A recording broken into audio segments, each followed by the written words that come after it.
Hi there, my name is Luca from Infinity Canine, and this is Isla, and today we're going to be going over how to teach a lay down, and then we're going to turn that into a down stay with distance and duration. Down is one of those cues that is considered like an essential cue for your dog, and I actually find that a down stay can be really helpful for different situations.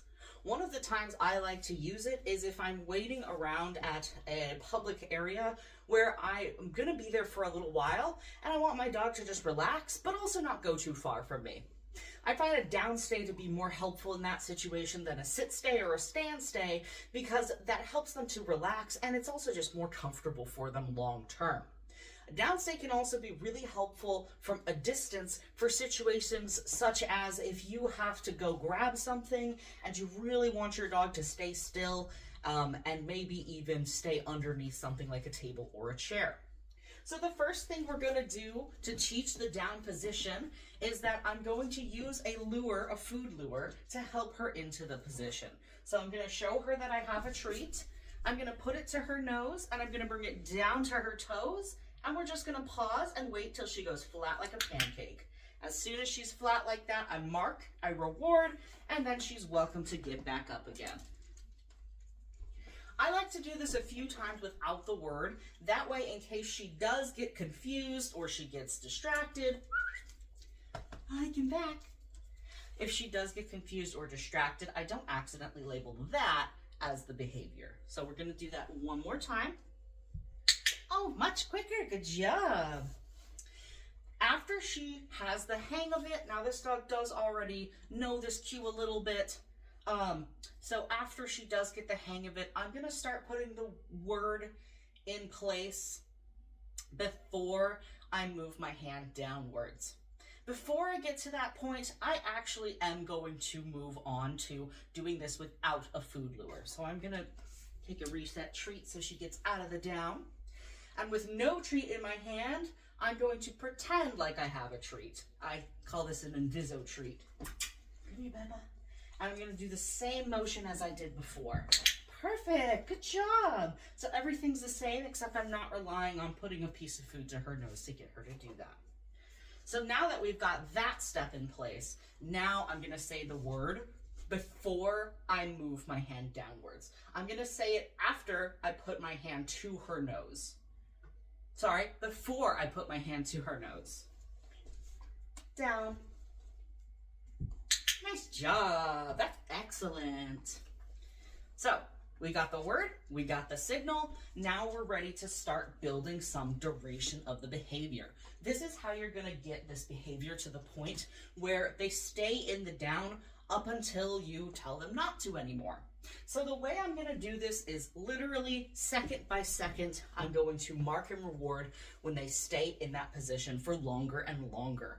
So I'm going to cue the down and I'm going to hold off on marking and rewarding until she holds that position for 1 solid second. Down. Yay, good job. Get it. 1 second down. I usually would do this a few times just to make sure that wasn't a fluke.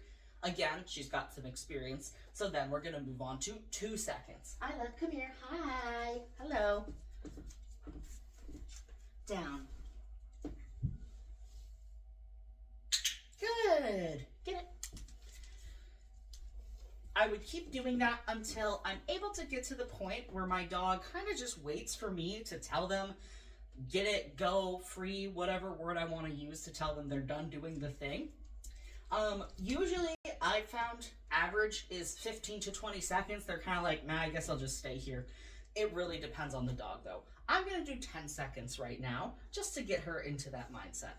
Come here with me. She's scratching herself off screen.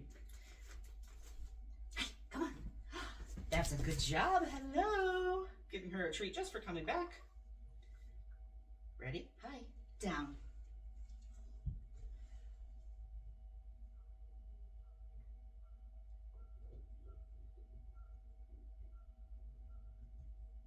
Nice job. Get it.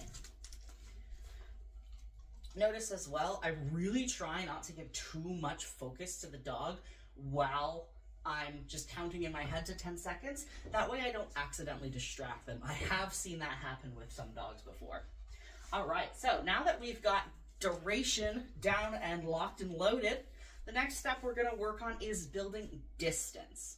Something I like to keep in mind is that when we're adding distance, there is inherently some duration involved there. So I think it is helpful to get duration understood first. The general concept to adding distance is super similar to adding duration. The only difference is instead of building time, you're building how far away you're moving from the dog. So I'm gonna get her into down. I'm gonna take one step away from her. I'm gonna come back and then I'm gonna mark and reward if she maintains position while I come back to her. Isla, come here, hi. Down. Nice job, get it. For her, the click is kind of a signal for her to get up, so I'm not too worried right now about her getting up once I click.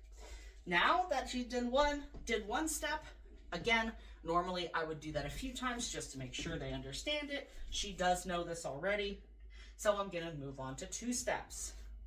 Down.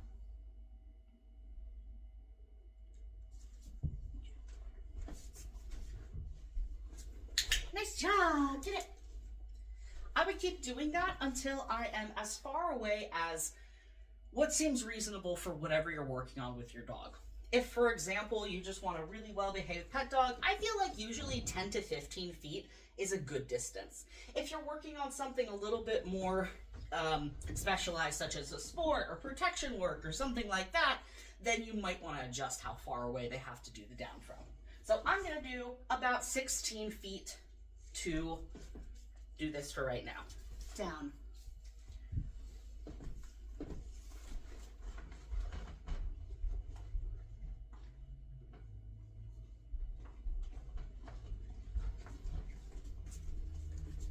Nice job, get it.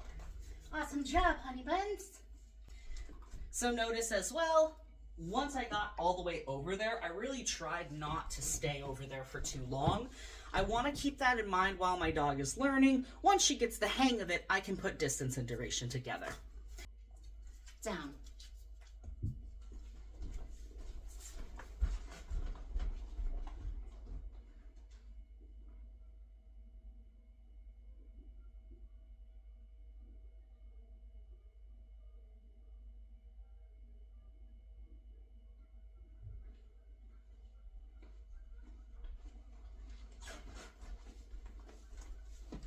Nice job, get it.